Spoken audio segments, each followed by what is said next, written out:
ESSER Report 2023.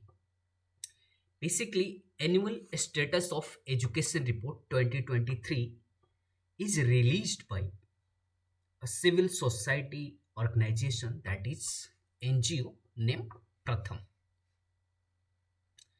Basically, ESSER report बात करता है 14 टू 18 एज ग्रुप के स्टूडेंट जो रूरल एरिया में स्टडी करते हैं। मतलब ये बात करता है कि 14 से 18 एज ग्रुप के स्टूडेंट्स में, चिल्ड्रंस में बेसिकली उनके इनरोलमेंट रेशियो के बारे में बात करता है, उनके लर्निंग आउटकम्स के बारे में बात करता है।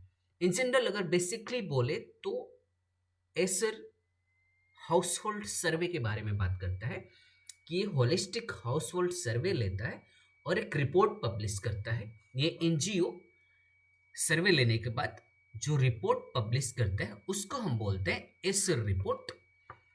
बेसिकली ये अल्टरनेट ईयर पे आता है, मतलब अल्टरनेट ईयर ये रिपोर्ट रिलीज होता है।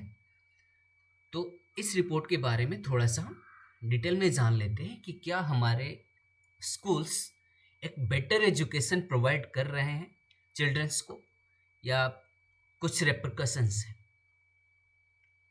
इन जनरल ये सर्वे दो चीज़ों के बारे में बात करता है। बेसिकली दो पहलू लेते हैं, गुड और बैड दोनों की। अगर गुड की बात करें तो basically there is increment in elementary education to secondary education after COVID. बहुत सारे बच्चों ने कोविड के दौरान पढ़ाई छोड़ दी थी, तो उसके बाद जो भी एडमिशन्स आए हैं तो उनमें एक ड्रास्टिक चेंज देखने को आया है।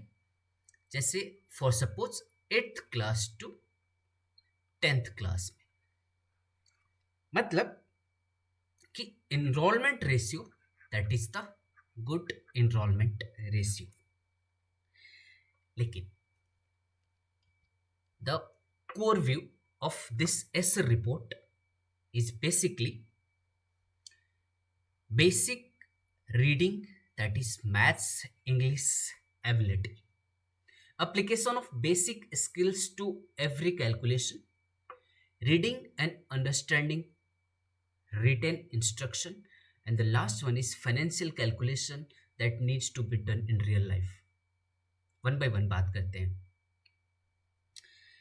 द 25%, अगर रीडिंग स्किल की बात करते हैं तो 25% student will not be able to read class second text book, that is in regional languages, which means कि 14 टू 18 एज ग्रुप के ऐसे 25% स्टूडेंट्स हैं जो सेकेंड क्लास की टेक्स्ट बुक जो कि रीजनल लैंग्वेज में है उसको भी रीड नहीं कर पा रहे।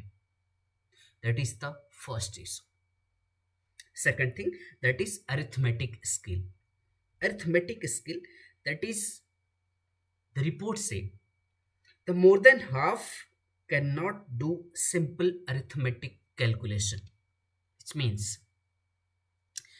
14 to 18 year olds are not able to do simple calculation like 3 digit by 1 digit like division. Okay, that's why this reports also say about something psychological issue of the students in between 14 to 18 age group.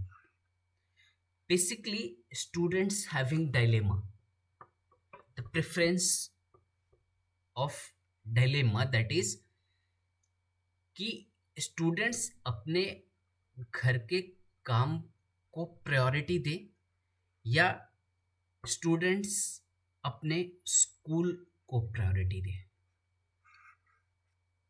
मतलब something psychological issue. The next point is about smartphones. What is the issue related to smartphone, because COVID era में smartphone का use काफ़ी ज़्यादा बढ़ गया था. The 89% of students, according to survey, 89% students have their own smartphone. या तो उनके पास है या उनके घर में स्मार्टफोन है. In 89%, that is 92% students are use a smartphone. But not for education purpose. They are something movie, something social media, which means कि 89% का 92% स्टूडेंट फ़ोन यूज करते हैं, करना जानते हैं, बट वो यूज़ किस लिए करते हैं? एजुकेशन पर्पस के लिए नहीं करते हैं, वो यूज करते हैं समथिंग एंटरटेनमेंट पर्पस के लिए. That's why the idea of open schooling might be, open schooling का कुछ प्रेफरेंस बनता है यहाँ से. That's why the NEP 2020 is basically gives some issues regarding to vocational education or vocational training. Might be some technician, might be some TB mobile repairing certificates for some meaningful employment. If this condition of Indian education system, अगर हम 18 to 14 age group, माफ़ कीजिएगा 14 to 18 age group के education system में अगर ये conditions देखें तो we can say that is the harsh condition. It may be demographic nightmare. तो हम सबको मिल करके एक इंडिया के एजुकेशन सिस्टम में अपना छोटा सा कंट्रीब्यूशन देना पड़ेगा. So thanks for watching. Thank you very much. Please, if possible, please like, share and subscribe.